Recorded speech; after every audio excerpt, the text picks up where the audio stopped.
ನನಗೆ ಬಾಯಾರಿಕೆಯಾದರೆ ನದಿಗಳಿದೆ, ಹಸಿವಾದಡೆ ಆಮೇಲೆ ನನಗೆ ನಿದ್ದೆ ಬಂದರೆ ಪಾಳು ದೇಗಲಿದೆ ಅಂತ. ಅಂದರೆ ನನಗೇನು ಹೆದರಿಕೆ ಇಲ್ಲ, ನನಗೆ ಯಾರು ಏನು ಮಾಡ್ತಾರೆ ಅಂದರೆ ನಾನು ಏನು ಹೇಳ್ತೀನಿ ಅಂದರೆ ಇದನ್ನು ನಾನು ಬೇರೆ ಯಾರನ್ನೂ ಏನು ಅನ್ನೋಕ್ಕೆ ಇಷ್ಟಪಡೋದಿಲ್ಲ, ನಾವು ಅನ್ನಬಾರ್ದು. ಅಕ್ಕ ಮಹಾದೇವಿ 1200 ವರ್ಷದಿಂದ ಏನು ನಿಲುವು ತಗೊಂಡ್ಳು ಅದನ್ನು ಪ್ರತಿಯೊಂದು ಹೆಣ್ಣುಮಗಳು ಕೂಡ ಜೀವನದಲ್ಲಿ ಅಭ್ಯಾಸ ಮಾಡಬೇಕು.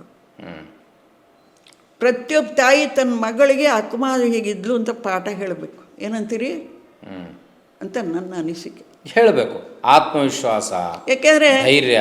ಈಗ ನಾನು ಹೇಳ್ತೀನಿ ನೋಡಿ, ನಾನು ಸುಮಾರು 60 ವರ್ಷ ಬೆಳಗಾವಿ, ಧಾರವಾಡ, ಹುಬ್ಬಳ್ಳಿ, ಬ್ಯಾಡಗಿ, ಈ ಕಡೆ ಶಿವಮೊಗ್ಗ, ಮಂಗಳೂರು ಎಲ್ಲ ಕಡೆ ಹೋಗಿದ್ದೀನಿ.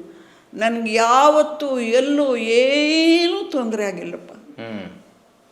ಎಲ್ಲರೂ ನನ್ನ ತುಂಬ ಗೌರವದಿಂದ ಕಂಡಿದ್ದಾರಪ್ಪ. ಈ ಗೌರವ ಅನ್ನೋದು ಹೆಣ್ಣಿನ ವ್ಯಕ್ತಿತ್ವದಿಂದ ಬರ್ತದಾ ಅಥವಾ ಸಮಾಜದಿಂದ ಬರ್ತದ?